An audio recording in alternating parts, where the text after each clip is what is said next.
मन से जाओ, एकदम खुशी मन से पढ़ो। आज जो पढ़ोगे वही बोर्ड परीक्षा में आने वाला है, इसके अतिरिक्त कुछ नहीं आएगा। ठीक है,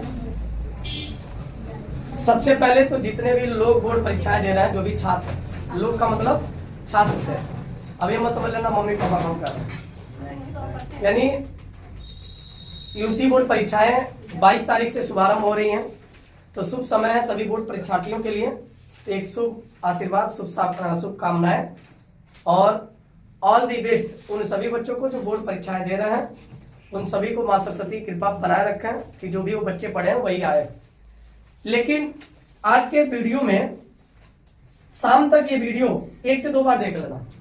100% जितने क्वेश्चन का जिक्र कर रहा हूं कल के पेपर में वो आएगा, और उस पेपर को फिर एनालिसिस किया जाएगा कि हाँ जो बताया गया वीडियो क्लिपिंग में वो आया है या नहीं आया है। फिर उसी के अकॉर्डिंग अगला पेपर भी होगा तैयारी। इसको आपको बस ये समझिएगा, मैं इंपॉर्टेंट टॉपिक बताऊंगा, उसको आपको पढ़ना है। पेपर पैटर्न जो होगा, कुल 14 टॉपिक आपके बोर्ड परीक्षा के लिए महत्वपूर्ण है। मैं अंतिम से पहले पे आऊंगा, क्योंकि पहले से अंतिम पर कई बार एनालिसिस हो चुका है, आप लोग देख भी चुके हैं। आखिरी जो क्वेश्चन आता है, क्वेश्चन नंबर 14, यह आता है निबंध राइटिंग। और निबंध राइटिंग बेटा ये हमारे हाथ में होता है नंबर लेना। इसको बहुत ज्यादा पढ़ने की भी आवश्यकता नहीं है और बहुत कम भी पढ़ने की आवश्यकता नहीं है। कम से कम 1 से 2 बार जो महत्वपूर्ण टॉपिक है उसको आप पढ़ना।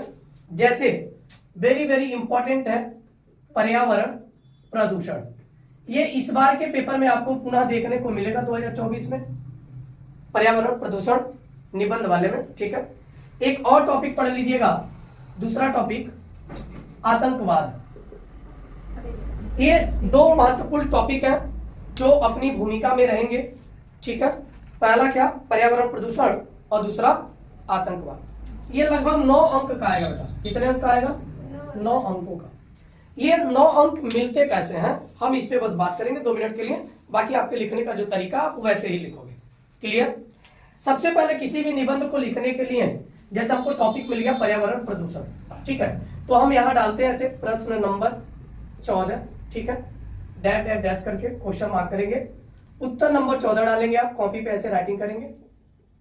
और हम चूंकि निबंध लिखने जा रहे हैं तो हमारा हेडिंग टाइटल होना चाहिए निबंध, और टॉपिक क्या है, पर्यावरण प्रदूषण। ये हमारा टॉपिक होना चाहिए ऐसे। क्लियर? अब लिखते वक्त आप इसे अंडरलाइन भी करेंगे। मूल रूप से कुछ महत्वपूर्ण बिंदु है जिसपे लिखते हो आप तो नंबर मिल जाता है। सबसे पहले मैक्सिमम आपके पास हेडिंग होना चाहिए।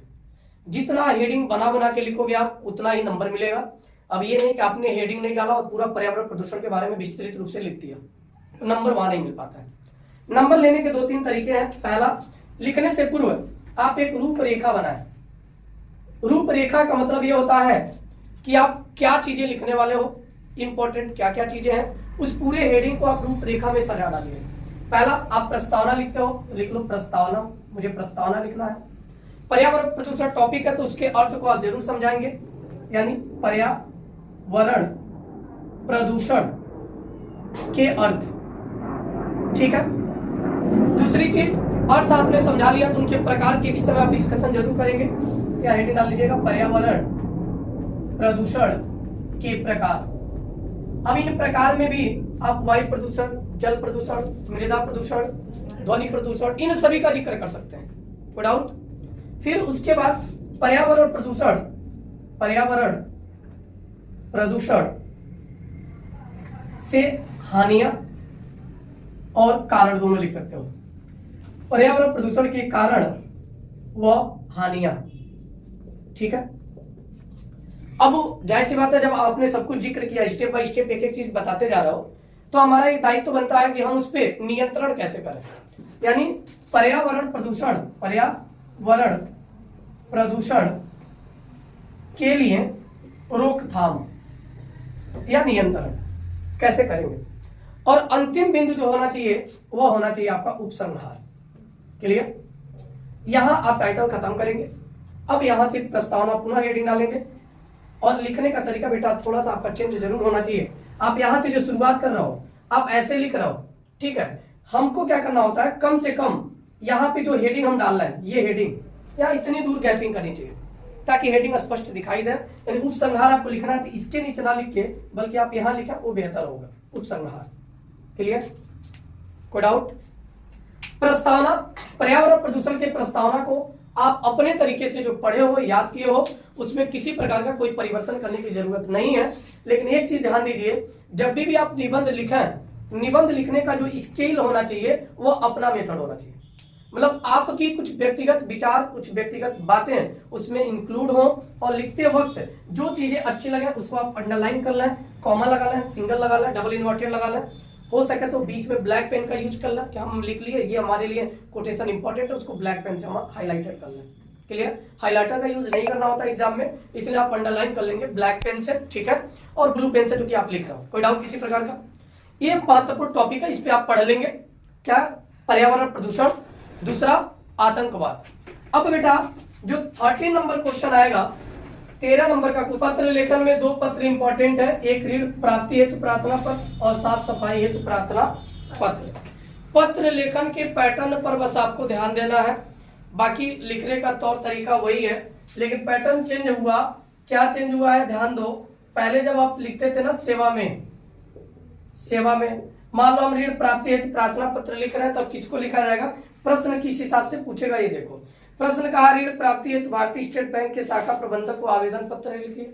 फिर प्रश्न पूछा किसी बैंक के शाखा प्रबंधक को निजी कंप्यूटर प्रशिक्षण केंद्र की स्थापना हेतु प्रार्थना पत्र लिखिए।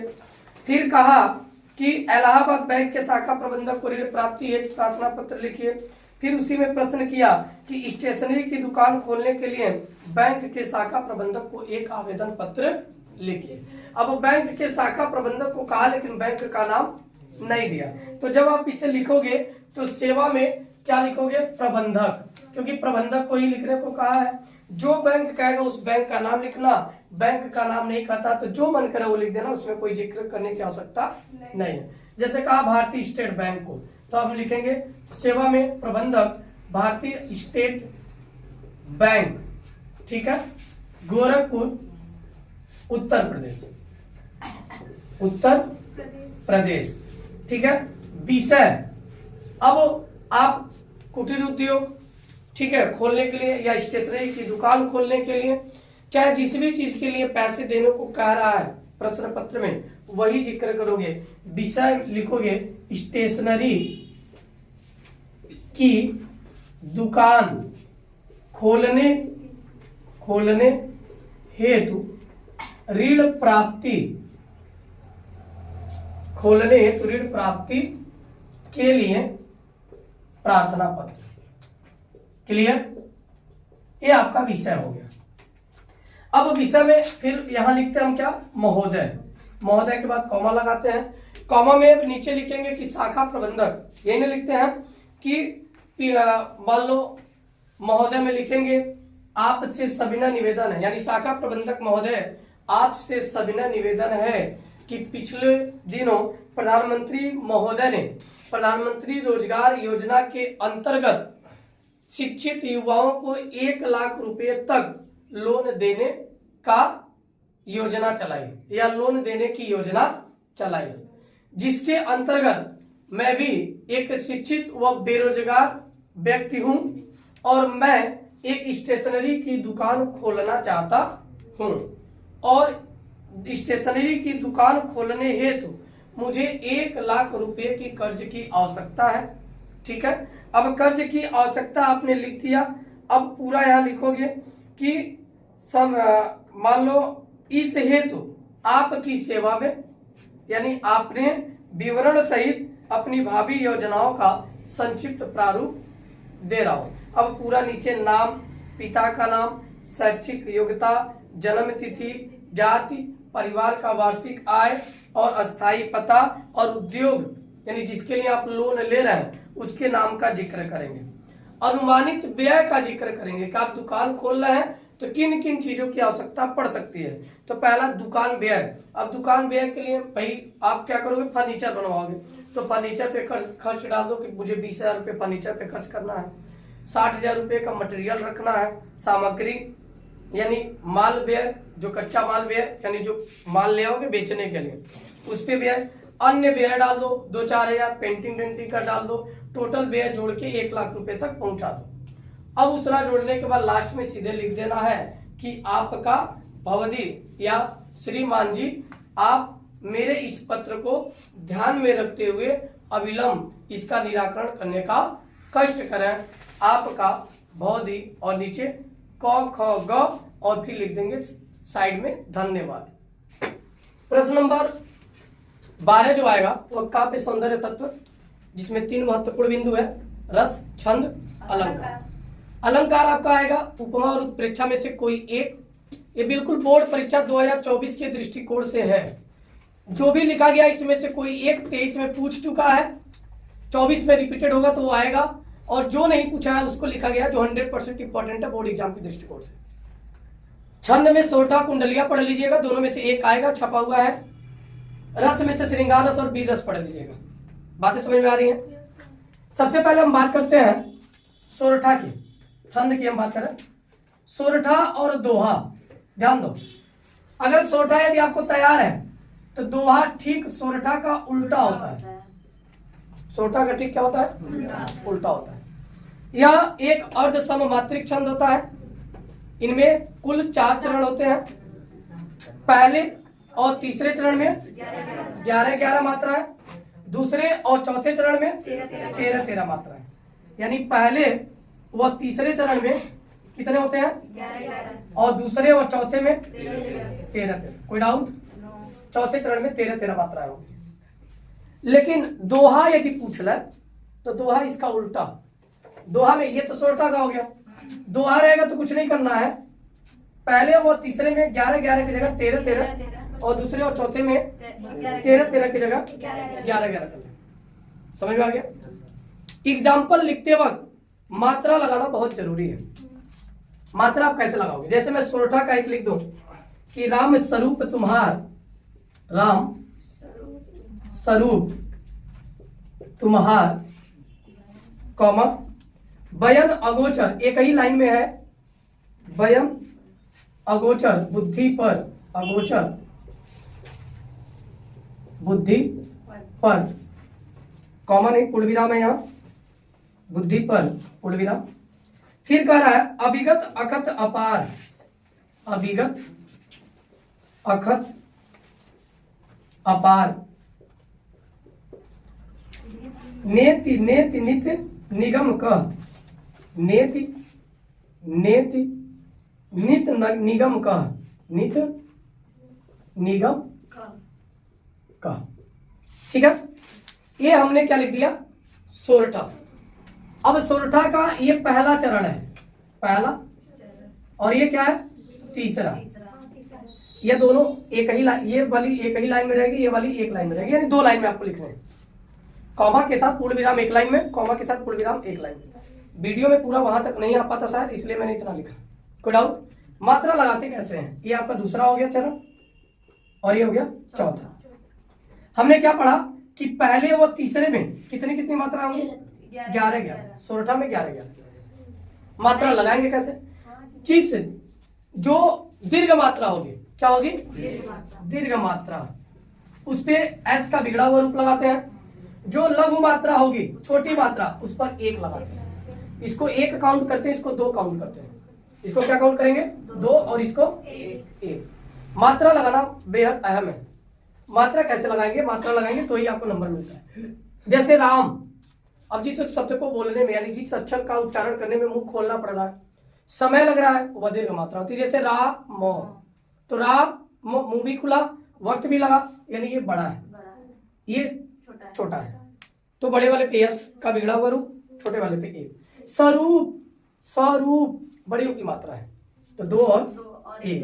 तुम हार, तो तुम हार र, क्या हो जाएगा? तुम हार र। अब यहां पे क्या होगा? तुम्हार पे ध्यान देना टाया, ये आधा है, तो इन दोनों को मिलाकर 2 काउंट करेंगे।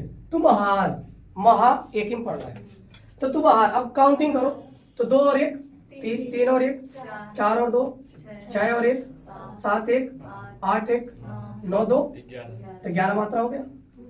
ऐसे अब तीसरे चरण पे आते हैं। अभिगत अखत 1 2 3 4, सब छोटा है, 1 2 3 1, यहाँ 2 यहाँ 1, काउंट करो तो 4 3 7 2 9 2 11। इसमें भी क्या हो गए 11 मात्राएं। कोई डाउट? बयन, बयन अगोचर, तो गो पे टाइम लगा। बुद्धि पर काउंट करो, 3 4 2 6 2 8 2 10 2 12, तो बयन अगोचर बुद्धि पर, तो बुद्धि में आधा धौ भी तो है, तो आधा धौ है और 2 पे छोटी की मात्रा, इसमें क्या लगा लेंगे 2। कितनी मात्राएं होंगी? 13 मात्राएं। क्लियर? यहां आ जाओ। नेति, नेति, नित्य, निगम, कह, कितनी मात्रा होगी? 2 2 4 1 5 2 7 8 2 10 2 12 और 1 13। तो पहले वह तीसरे में 11 11, दूसरे और चौथे में 16 है। क्या है? यदि आपको मान लो एग्जाम्पल दे दिया और पूछ ले निम्न में से दोहा और सोरठा कौन है, तो उसमें क्या करेंगे? मात्राओं को काउंट करेंगे। पहले और तीसरे में 11 11 दिखाई दिया, दूसरे और चौथे में 13 13 दिखाई दिया, तो वह क्या होगा? सोरठा। कोई डाउट? कुंडलिया की बात करें तो यह एक सममात्रिक छंद है। सममात्रिक, इसमें 6 चरण होते हैं। कुल कितने चरण होते हैं? 6 चरण होते हैं। और इनके प्रत्येक पंक्ति में यानी प्रत्येक चरण में कुल 24 मात्राएं होती हैं। कितनी मात्राएं होती हैं? 24 मात्राएं होती हैं। और एक चीज याद रखना, एक दोहा और एक रोला को मिलाकर क्या बन जाता है? कुंडलिया। यानी दोहा प्लस रोला के मिश्रण से क्या बन जाता है? कुंडलिया। यानी यह एक विषम, सम की जगह विषम, यह एक विषम मात्रिक छंद है। इसमें कुल 6 चरण होते हैं। प्रत्येक चरण में 32 मात्राएं होती है, 24 मात्राएं होती हैं। चौपाई में 32 होता है। ठीक है? प्रत्येक चरण में 24 मात्राएं होती हैं। और इनके बनने का कारण है एक दोहा और एक रोला मिला के एग्जाम्पल लिख दें तो क्या बन जाता है? कुंडलिया। कुंडलिया का एग्जाम्पल तैयार कर लेंगे, उस पर मात्रा लगाना सीख लेंगे। कोई डाउट? अब हम बात करते हैं, दोहा भी हो ही जाएगा, उपमा अलंकार की। उपमा अलंकार, जहां उपमेय व उपमान में किसी विशेष गुण के आधार पर समानता व्यक्त की जाए, यानी तुलना की जाए, वह कौन सा अलंकार होता है? उपमा अलंकार। जैसे हरिपद कोमल कमल से, हरिपद डैश कोमल कमल से, ये किसका एग्जाम्पल है? उपमा अलंकार। यानी उपमेय और उपमान के समान गुणधर्म के आधार पर तुलना की जाए तो वह उपमा अलंकार होता है या उपमा अलंकार कहलाता है। इनमें 4 अंग होते हैं, एक उपमेय, एक उपमान, एक वाचक और एक साधारण धर्म। कहा हरिपद कोमल, हरि मतलब कौन? भगवान विष्णु, पद मतलब पैर, यानी भगवान विष्णु के जो पैर हैं वह क्या है? कोमल है। किससे? कमल। यहाँ उपमेय कौन है? हरिपद। उपमेय कौन है? हरिपद। ये आपको व्याख्या में लिखना पड़ेगा ऐसे, हरिपद उपमेय। उपमान कौन है? कमल। और किस शब्द से तुलना हो रही है? यानी वाचक कौन है? से। फिर क्या है? साधारण गुणधर्म क्या था? साधारण गुणधर्म कोमलता। क्या है? कोमलता। कोई डाउट? ये हो गई उपमा अलंकार। उत्प्रेक्षा अलंकार, जहां उपमेय के लिए उपमान में क्या हो? संभावना व्यक्त की जाए, यानी संभावित हो, वहां होता है उत्प्रेक्षा अलंकार। इसका पहचान सिंपल है उत्प्रेक्षा की। इनमें ज्यों त्यों जनहूं मनहूं जानो मानो आदि शब्द आता है। ये शब्द अगर दिखाई दे आपको तो वह कौन सा अलंकार होगा? उत्प्रेक्षा अलंकार। जैसे एक एग्जांपल देखते हैं, सोहत ओढ़े पीत पट श्याम सलोने गात मनो, आ गया ना मनो, तो मनो मानो यानी मनो, मनो नीलमणि शैल पर आत्यो परियो प्रभात। अब क्या तुलना की जा रही है? करा सोहत ओढ़े पीत पट श्याम सलोने का, जब श्यामल शरीर वाले कौन? भगवान कृष्ण, पीले वस्त्र को धारण करके निकलते हैं तो ऐसा लगता है कि जैसे मानो नीलमणि पर्वत से सूर्य उदय हो रहा है। क्या उदय हो रहा है? तो एक संभावना व्यक्त की गई ना, तो जहां संभावना व्यक्त हो वहां पे कौन सा अलंकार होगा? उत्प्रेक्षा। तो यहाँ पे मनो शब्द जो है, इसमें जो है मनो नीलमणि शैल पर आत्यो प्रयोग प्रभात, तो मनो शब्द आ गया, इसलिए कौन सा अलंकार होगा? उत्प्रेक्षा अलंकार होगा। कोई डाउट? रस, श्रृंगार रस, श्रृंगार रस का स्थायी भाव क्या होता है? रति। अब यही रति विभाव, अनुभाव, संचारी भाव और व्यभिचारी भाव से मिलता है तो संयोग करता है, तो वहां पे क्या हो जाता है? संयोग रस, सॉरी श्रृंगार रस। इसमें नायक और नायिका के मिलने का प्रसंग होता है, तो नायक और नायिका के मिलने से जो हृदय में रति नामक अस्थायी भाव उत्पन्न होता है, और वही भाव जब विभाव, अनुभाव, संचारी भाव से संयोग करता है तो वह श्रृंगार रस होता है। दो प्रकार का होता है, एक क्या होता है? संयोग श्रृंगार, और एक होता है वियोग श्रृंगार। संयोग श्रृंगार में सिंपल है, उसमें मिलने की भाव उत्पन्न होती है, जैसे कौन हो तुम बसंत के दूत, बृहस्पति जड़ में अति सुकुमार, इसमें संयोग है, मिलने का, मिलन का, यहाँ होगा संयोग श्रृंगार। लेकिन वही जब विरह हो, अलगाव हो, दूरियां बढ़े, यानी नायक और नायिका, प्रेमी और प्रेमिका के बीच तलाक हो जाए, तो वहां क्या होगा? वियोग श्रृंगार। कोई डाउट? इसको आप पढ़ लेंगे, ये महत्वपूर्ण है ये चीजें। अब अगला देखते हैं, क्वेश्चन नंबर 11 क्या पूछ सकता है। जो क्वेश्चन नंबर 11 आएगा उसमें क, ख, ग और घ करके आएगा। क वाला जो प्रश्न होता है वो शब्द युग में दिया रहता है, उन शब्द युग्मों का सही अर्थ लिखना होता है। जैसे लिख देगा अनल और अनिल का सही अर्थ है, और इसमें अच्छी बात यह है कि ऑप्शन भी उसी में रहता है, यानी ऑब्जेक्टिव टाइप क्वेश्चन है, उसको अलग से लिखने की आवश्यकता नहीं है। जैसे अनल, अनल क्या होता है? आग होता है, तो अनल का अग्नि, आग कुछ भी लिख सकता है, पावक भी लिख सकता है। अनिल क्या होता है? हवा, यानी लिख सकते हैं अनल का अनिल और हवा या वायु, ठीक है, दोनों लिख सकता है। अंबुज, अंबुज क्या होता है? कमल, और एक चीज याद रखना, जब जौ रहेगा तो वह निश्चित रूप से कमल है, और दौ रहेगा तो वह निश्चित रूप से बादल है। बात समझ में आ रही है? हाँ, कमल के पर्यायवाची में केवल जौ की जगह द कर दो, वो बादल का पर्यायवाची बन जाता है, और बादल के पर्यायवाची में दो की जगह जौ कर दोगे तो वो कमल का बन जाएगा। कोई डाउट? अंश, अंश मीन्स क्या होता है? कंधा, और इस अंश मतलब होता है हिस्सा। एक चीज और ध्यान देंगे, अगर ये अंश पहले लिखा रहता, ये बाद में, तो हम हिस्सा पहले और कंधा, इन शब्दों का भी ध्यान देंगे, सही सुमेलन का। स्वर्ण और सवर्ण, स्वर्ण मतलब होता है सोना, जो धातु होती है। सवर्ण एक उच्च जाति होती है, कहते हैं ना हम सवर्ण है, तो उच्च जाति के विशेष के लोगों को क्या बोलते हैं? सवर्ण। क्या बोलते हैं? सवर्ण। द्रव और द्रव्य, द्रव एक तरल पदार्थ, क्या होती है? तरल पदार्थ, और द्रव्य धन से मतलब है, कितना द्रव्य रखे हैं, कितना मुद्रा रखे हैं, तो क्या होता है? धन होता है। अन्न और अन्य, अन्न मतलब होता है अनाज, और अन्य मतलब होता है दूसरा। क्लियर है? कुल और कुल, इस कुल का मतलब होता है वंश, और जब पड़ा का मात्रा होगा तो किनारा। क्या होगा? वंश और किनारा। कोई डाउट? क्लियर है सभी चीजें? सूत और सूत, इस सूत्र का, सूत का मतलब होता है पुत्र, जब छोटा हो क्या होता है? पुत्र, और इस सूत का मतलब होता है, क्या होता है?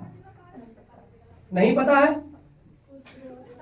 पुत्र, और इस सूत का मतलब होता है सारथी और सारथी। सारथी, सारथी क्या होता है? सारथी, यानी इस सूत का मतलब सारथी, और इस सूत का मतलब पुत्र। कोई डाउट? अब ध्यान दो, पर्यायवाची शब्द जो महत्वपूर्ण है, 2 अंक का ये भी आएगा, 2 अंक का ये भी आएगा। महत्वपूर्ण क्या है? अर्क, अर्क की पर्यायवाची होती है काढ़ा और अनंत, अनंत मतलब जिसका कोई अंत ना हो, और एक आकाश।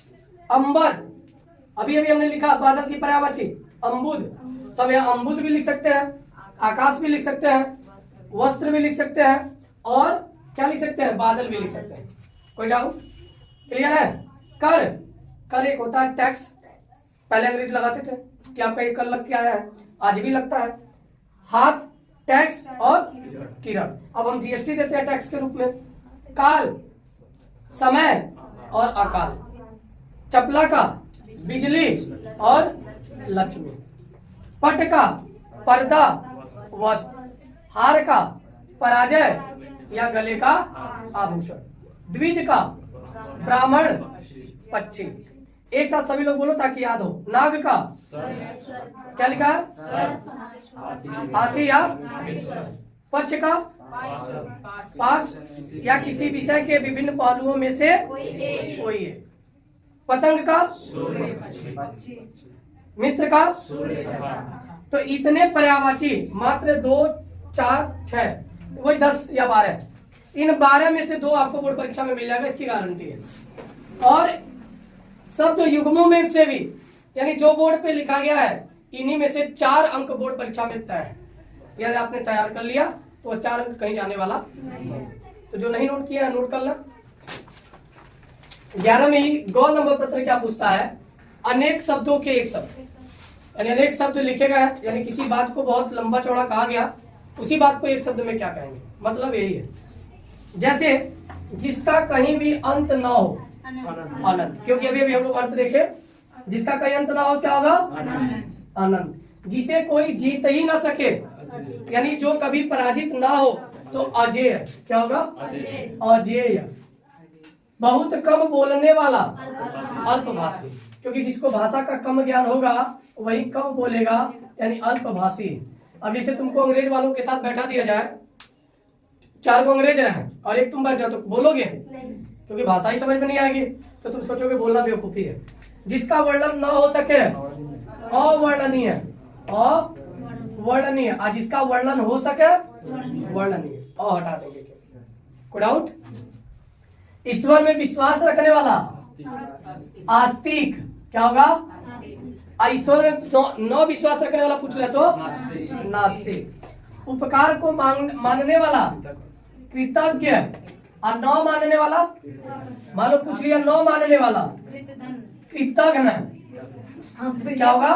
कृतघ्न। ठीक, भ है याद। फिर ध्यान दो, जानने की इच्छा रखने वाला, जिज्ञासु। क्या होगा? जो वंदना करने योग्य हो, वंदनीय, वंदनीय। अब पीने का इच्छुक क्या होगा? पिपासु। पीने का इच्छुक, ये पिछले बार पूछा हुआ है, तो पिपासु। या पीने की इच्छा रखने वाला, पिपासु। अब भ नंबर जो प्रश्न आता है, शुद्ध वाक्य, यानी वाक्य को शुद्ध करना। थोड़ा बहुत गलती लिखा रहता है, सब कुछ वही लिख रहा रहता है, कहीं मात्रा बदलना है, कहीं पूर्ण विराम देना है, कहीं शब्दों का अदला बदली कर देना, तो कहीं कुछ करना है। जैसे यहाँ क्या लिखा है? कृष्णा और राधा नृत्य कर रहे हैं। क्या सही होगा? राधा और कृष्ण नृत्य कर रहे हैं। क्यों? क्योंकि राधा शब्द पहले आएगा। क्योंकि हमने हमेशा सिया राम सुना है, सीता राम सुना है, राधा कृष्णा सुना है, कृष्णा राधा नहीं सुना है, तो इसलिए नाम कौन पहले आएगा? राधा। तो यही बस लिख देंगे राधा और कृष्णा। बाकी कुछ गलत नहीं था, नृत्य कर रहे कर हैं। रहे हैं। पुत्री पराया धन होता है। पुत्री पराया धन होती है। क्या होगा? पुत्री। केवल होती, पुत्री पराया धन होती है, पुत्री पराई धन होती है, पुत्री पराई धन होती है। क्लियर? तो ये महत्वपूर्ण प्रश्न है जो 14, 13, 12 और 11। 14 9 नंबर का आएगा, 13 7 नंबर का आएगा, 12 6 नंबर का आएगा, 11 8 नंबर का आएगा। तो इतने महत्वपूर्ण प्रश्न, इसके अलावा कोई नहीं आएगा। बाकी इसके पहले कई बार आपको जिक्र किया गया, बताया गया है, इसकी आप तैयारी कर लेंगे। अभी कुछ और क्वेश्चन अगर मिलेंगे, वीडियो अगर बना तो मैं डाल दूंगा। क्लियर?